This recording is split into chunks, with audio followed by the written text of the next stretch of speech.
In today's video, I will walk you through how to add effects in Clipchamp.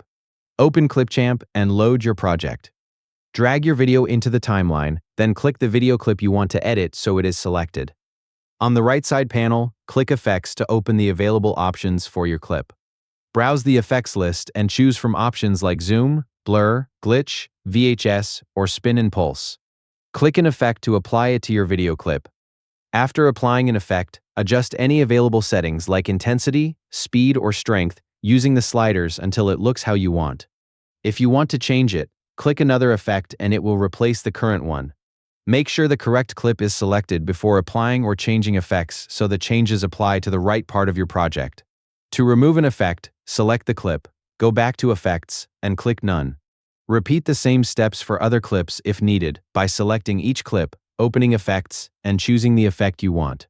Once done, review your timeline to confirm everything looks correct. Thank you for watching the video.